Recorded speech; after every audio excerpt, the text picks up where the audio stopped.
Manson's talk was growing darker, and he claimed an apocalyptic racial revolution was at hand. He called it Helter Skelter, after the Beatles song.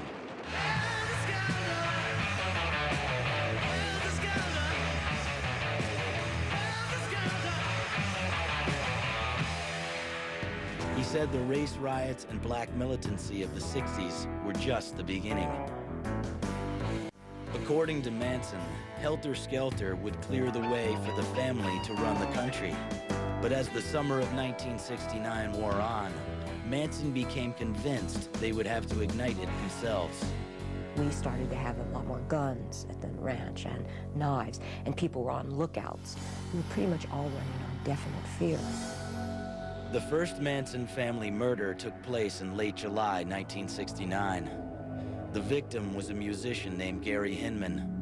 The killers were people Hinman knew, family members Susan Atkins, Bobby Beausoleil, and Manson himself. It was Manson who sliced off Hinman's ear, and Bobby who stabbed him to death. I had to take the gun away from the guy. The guy shot off on the wall, and I cut his ear off, and I took the gun, I gave it to the kid. I said, here. I said, now I gotta kill this fool. He said, oh, don't kill me, don't kill me. I said, all right, are you gonna tell the parole officer I cut your ear off? He said, no. And Bobby killed him and stabbed him in the heart, and he died. There's your heart, girl.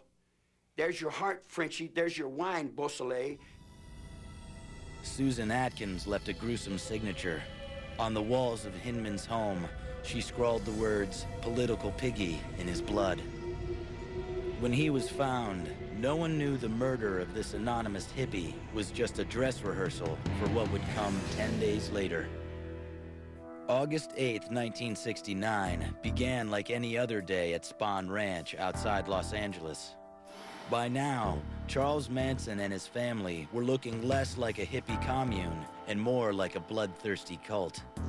Some members had already committed one murder in the name of Helter Skelter, a music teacher named Gary Hinman. Now Manson made it clear there would have to be another, more shocking crime. Charlie came and woke me up, and he said, get up. I want you to go somewhere. Manson also rounded up 3 other family members, Charles Tex Watson, Susan Sadie Atkins, and Linda Kasabian. He said, get in the car. And he said, do everything the Tex says. And we were off. Former family member Barbara Hoyt remembers that night as the night that Susan Atkins asked her to run a special errand. Charlie was there, and he wanted to know why I was there, and I said because Sadie had called the back of the ranch and wanted 3 sets of dark clothes, and he said they already left.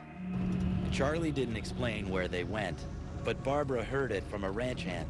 He had asked Sadie, where are you guys going? And she leaned out of the car window and said, we're gonna go kill some mother effing pigs. The group was headed to Los Angeles, to the home of a record producer Manson once visited. Now an actress named Sharon Tate was living there. She was 8 months pregnant. Her husband, film director Roman Polanski, was out of the country, and she was hosting 3 house guests: Hollywood hairdresser Jay Sebring, coffee heiress Abigail Folger, and her Polish boyfriend, Wojtek Frykowski. Manson told Tex to kill everybody there, and Pat says her instructions were just as clear. He told me to do whatever Tex said. And I understand, and I believe Tex when he said Charlie told him to do it. While Linda Kasabian waited, Tex Watson led Susan Atkins and Patricia Krenwinkel onto the estate.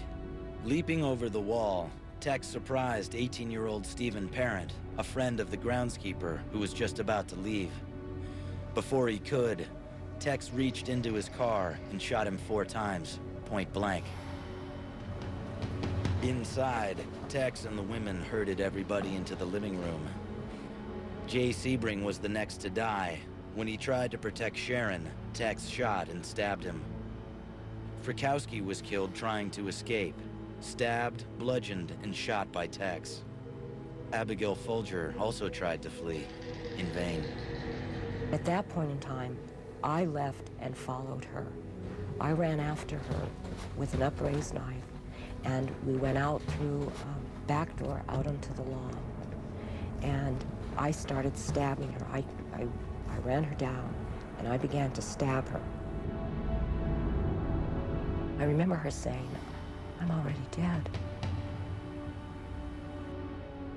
Inside, Susan Atkins guarded a terrified Sharon Tate, who was bound around the neck and strung from the rafters.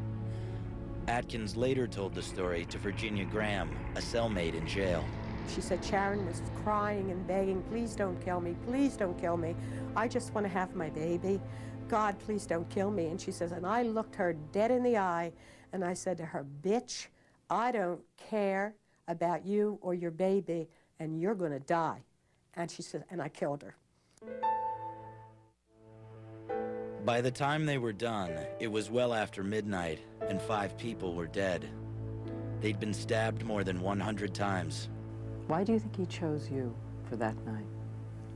Because he knew I wouldn't question him. He's got about 25 people to choose from, right? He knew them better than you and I. Why did he choose these particular ones to go along with him? Well, my guess is he felt they were the ones that were most capable of committing these murders for him. The next night, Manson tapped the same group plus Leslie Van Houten. She was eager to prove her loyalty. He asked me, do you believe enough in what I say to know that this is something that has to be done, or something to that effect? And I said, yes, I do. This time, Manson drove the group to Los Angeles. The house he chose belonged to supermarket owner Lino LaBianca and his wife Rosemary. Manson walked in first. Seen a guy sitting on the couch. When he was sitting on the couch, I pet the dog. I said, "Hey, look like Sophia Loren there." And I laughed at it. He said, "Hi." I said, "Hi." Manson bound and gagged them both, then left. I told the other dudes, "I'll see you later, man. You know, like, I'll catch it on the run, man. I'm gone, man." And I split. Although he denied giving the command to kill, Tex and the women say it's a lie. While Tex stabbed Lino LaBianca to death in the living room, Pat and Leslie guarded his wife in the bedroom. I did have a knife, and I did attempt to stab her. Basically, we gave up very quickly at that, and we went and got Tex. And then Tex turned me around and handed me the knife, and he said, do something. Because Manson had told him to make sure that all of us got our hands dirty. And I stabbed Mrs. LaBianca in the lower back about 16 times. I went, and Mr. LaBianca was already dead, and I had gotten a fork, and I stabbed him with a fork repeatedly and eventually left the fork in him. And then I wrote words all over the house in blood. The words were helter skelter, rise, and death to pigs. Words Manson had taken from the Beatles' White Album to describe his bloody vision of apocalypse.